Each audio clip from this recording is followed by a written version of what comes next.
One of the things I think to keep in mind is that there's a difference between experimental science and what you might call historical science, or science that's trying to reconstruct the far past. Experimental science, you can repeat the experiment. And most of the triumphs of science, if you think of the great theories of electricity and magnetism, of physics, of chemistry, that's all about experimental science. It really has no interest in trying to speculate about the far past. But when you try to speculate about the far past, you get into the problems of miracles.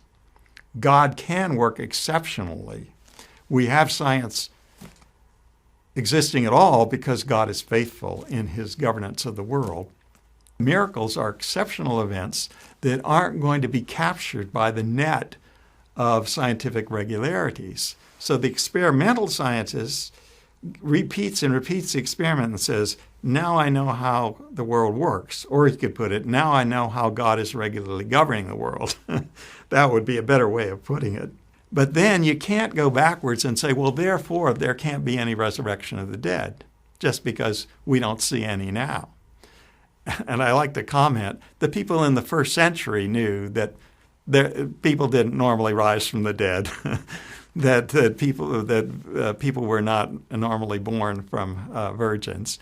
They knew that just as well as we do. They weren't, they didn't have all the scientific detail, but they understood that the regularities of God's rule were different from the exceptional cases. Once you do that, then I think it diffuses some of the feeling that I've just got to bow to the prestige of scientific claims.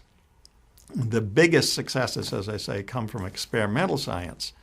When you're dealing with these one-time events in the past, the origin of the first life, the origin of the first human beings, that kind of thing, then you're going to get in trouble if you don't acknowledge God could work exceptionally. That is a big, big issue that is often ignored in the attempts to scientifically reconstruct the past.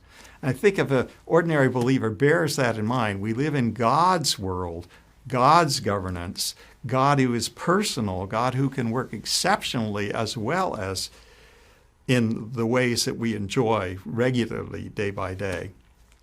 If we keep that in mind, I think it helps at least to decrease the feeling of pressure against the Christian faith. That the real issues are often, is there a God? Does he govern the world, rather than it being some kind of impersonal mechanism? And if that question, if that central question is settled because you've come to know God in Christ, then that's going to help steer you through the claims that are often based on the idea, well, there couldn't be any exceptions.